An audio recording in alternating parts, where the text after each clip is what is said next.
بسم الله الرحمن الرحيم. ازيكم حبايبي، عاملين ايه؟ يا رب تكونوا بخير وفي احسن حال. انا ام احمد وجايلكم كده بفيديو عظمه. مين قال الكيك ان لازم نعمله بلبن وبيض؟ طب ايه رايكم بقى ان انا عامله لكم كيك النهارده كده عظمه بجد، حاجه كده تحفه وبدون لبن وبدون بيض. انت بتقولي ايه يا ام احمد؟ والله زي ما بقول لكم كده. بس يلا كده قبل ما ندخل في الفيديو بتاعنا، لو حضرتك اول مره تشاهديني فضلا وليس امرا كده اشتركي في القناه وفعلي الجرس على الكل، وما تنسيش بقى تحط اللايك حبيبه قلبي عشان اللايك هو اللي بيرفع الفيديو. يلا كده نسمي الله ونصلي على رسول الله صلى الله عليه وسلم ونشوف بقى مقاديرنا ايه. يلا بينا حبايب قلبي. اول حاجه كده بقى، طبعا احنا في موسم البرتقال وموجود بكتره. انا جبت النهارده كده 3، غسلتهم كويس وهنقطعهم كده وهنعصرهم يدوي بالعصاره بتاعتنا. بصوا يا جماعة، خليكم معايا لآخر الفيديو عشان تشوفوا احنا عملنا الكيك الهش الجميل ده ازاي، وبدون لبن وبدون بيض زي ما بقول لكم. جبت هنا برتقانية وخدت منها بس كده ايه القشرة، الطبقة الخفيفة كده، عملتها بالمبشرة يدوبك، بس خدت الطبقة الرقيقة اللي بره خالص. تمام. هركنها بقى على جنب ونشوف بقى ايه الوصفة بتاعتنا. هنا طبعا انا صفيت البرتقان بتاعي بعد ما عصرته زي ما انتوا شفتوا بالشكل ده. بعد كده هجيب بولة وهجيب المنخل وهنزل فيها 3 كوبايات من الدقيق، ودي الكوباية الأولى، وهنخلها كويس قوي. دي الكوباية التانية. ويلا حط اللايك حبيبة قلبي بقى كده عشان الفيديو حلو يستاهل منك اللايك، وعشان كمان حبايبنا كلهم يستفيدوا.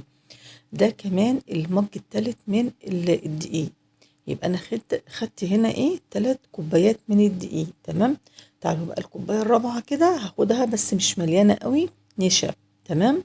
يبقى انا خدت 3 كوبايات دقيق عليهم كوبايه الا ربع كده من النشا. تمام. هنزل عليهم بباكت ونص من البيك ام باودر او الكيك شيف. وانا عاده بستخدم في الكيكات عندي كيك شيف، نتيجته بتبقى حلوه قوي بصراحه يعني. بعد ما انا خلطت كده برضو الكيك شيف نزلت عليهم بذرة من الملح، وهقلب المكونات الجافة دي كده مع بعض زي ما انتوا شفتوا وهركنها على جنب. يلا بقى نشوف المادة السائلة اللي معانا اللي احنا هنستخدمها ايه النهاردة. يلا بينا. معايا بنفس الكوباية اللي عايرت بيها الدقيق هي اللي عايرت بيها ايه السكر. خدت كوباية سكر نزلت عليها بكوباية وربع من عصير البرتقال الفريش، اليدوي. تمام. ركزوا معايا. إيه لو السكر بتاعك بقى خشن حبيبة قلبي، ما تعمليش الحركة اللي انا عملتها دي، ان انا هضربه يدوي كده بالمضرب. تمام. ولكن اضربيه في الخلاط. هنزل عليهم بنص كوباية من الزيت وهنقلب بقى. اهم حاجة عندي هنا في الكيك ده، قلبي كويس قوي، وخصوصا لو بتعملي بالمضرب اليدوي زي كده.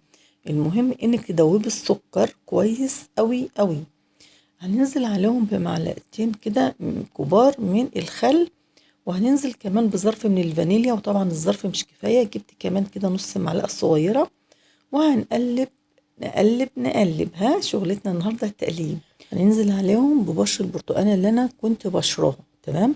وهنقلب برضو. خدي بالك زي ما قلت لك كده، لو السكر عندك خشن حبيبة قلبي، حط السكر مع عصير البرتقان مع المواد اللي هي الزيت، واضربوهم مع بعض في الخلاط كويس قوي او بالهاند بلندر. تمام. طيب هننزل بنص الدقيق الاول وهنقلبه زي ما انتوا شفتوا كده، وبعد كده هنزل بالنص التاني. تمام. وهقلب. اهم حاجه بقى في الكيك بتاعنا يا جماعه واحنا بنقلب، مش بقلب شمال يمين، انا بقلب في اتجاه واحد. يعني لو قلبت يمين افضل على طول شغاله يمين، وهكذا لو عملت اتجاه التاني. تمام. يبقى هقلب كله في اتجاه واحد زي ما انتوا شايفين بالشكل ده، والف كده واطلع، الف كده واطلع. طيب انا عندي الكيك تقيل، والكيك طالما لو حسيتي ان هو تقيل كده وانتي بتقلبي بالمضرب، يبقى لو حطيتيه في الفرن هيبقى مكتوم منك ومش هش. عملتي ايه؟ بجيب كده بالظبط ربع كوبايه من الميه السخنه. تمام. ما تخافيش خالص، مش هتأثر على الكيك بتاعنا، بس انزلي بيها شويه شويه زي ما انا نزلت كده، يعني حطي شويه وقلبيهم. تمام. وارجع احط شويه واقلبهم كده. انا عملتهم على 3 مرات لغايه الكيك بتاعنا ما يبقى الخليط بتاعه الانسيابي. انا مش عايزه خليط تقيل قوي ولا خليط سايل قوي، لان لو سايل مش هترتفع معاكي، ولو ارتفعت هترجع تهبط منك تاني في الفرن. تمام. وهنا بعد ما قلبت كده 10 دقايق، بصوا شفتوا القوام نازل ازاي انسيابي وجميل وبيديكي كده على شكل شريط، هو ده. لو الكيك بتاعك بالشكل ده اعرفي ان كده النتيجة بتاعته ناجحة 100%. تمام. هنجيب بقى الصينية بتاعتنا، ودي اكبر صينية عندنا في الطعم تقريبا كده، برضو زي ما قلت لكم ان هي مقاسها 28. هدهنها كده بمعلقة من الزيت من الجوانب والاحراف، وهنزل فيها بالخليط. وشايفة زي ما قلت لك كده الكيك بينزل معاكي كده نظام الشريط رايح جاي كده. خلاص هو كده النتيجة ايه ما شاء الله ممتازة. تمام. طيب واثناء الخطوة دي كده وانا بعمل، انا كنت مولعة الفرن، بقوم مولعة الفرن واسيبه كده يسخن على ما اخلص. طيب بعد ما حطيت الكيك خبطته زي ما انتوا شفتوا كده، وبجيب عصاية الشيش طاووق وبعمل الحركة الدائرية اللي انتوا شفتوها دي عشان اخرج منها اي كمية هواء. تمام. وبعدين بحطها بقى على الرف الوسطاني في الفرن على درجة حرارة 180 وبقفل عليها. بالظبط خدت معايا في الفرن ساعة الا ربع، ساعة الا ربع بالظبط واستوت معايا.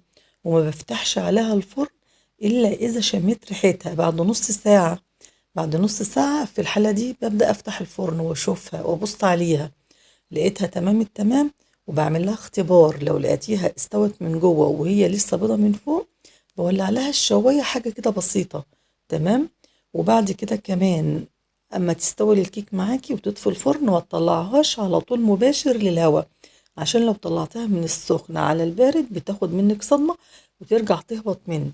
سيبيها في الفرن 5 دقايق كده بعد ما تقفلي الفرن وتطفيه. ماشي. بعد كده طلعيها. شايفين القوام عامل ازاي؟ شايفين ارتفاع الكيك؟ طب بالله عليكم حد يصدق ان ده بدون بيض وبدون لبن؟ النتيجة جميلة جدا جدا وعجبتني ومش مكلفة خالص. ومفيش غير البرتقال يا جماعة اللي هتجيبيه من بره، وباقي المكونات عندك في البيت. انا بعشق جدا جدا طول الشتاء اعمل الكيك ده. بجد الكيك ده اعمله كده مع كوباية شاي حلوة قوي. احنا قاعدين بالليل كده عايزين حاجة مثلا تدفينا وكده، اقوم عاملة كوبايتين شاي او كوبايتين شاي بلبن او اي حاجة زي ما انت عايزة مع الكيك ده. تحفة بجد، جميل قوي بجد. جربوا الطريقة دي مش هتندموا ابدا انكم عملتوها. كيك بدون لبن وبدون بيض حكاية بجد. بصوا اقتصادي جدا جدا ومش مكلف خالص، وكمان برضو مفيد وحلو قوي. اعملوا لولادكم بجد مش مكلف. يلا قومي انت لسه قاعده، انت لسه قاعده يا ستي. قومي يلا كده بسرعه اعملي شويه كيك لاولادك كده وفرحيهم مع كوبايتين شاي ودفيهم. وده الفيديو كان بتاعي معاكم النهارده. لو عجبكم ما تنسوش بقى تحطوا لايك وتكتبوا لي كومنت محفز كده حلو، حتى لو بحرف لانه بيفرق معانا جدا. وربنا يحسن ما بين ايدينا جميعا. ومع السلامه حبايب قلبي.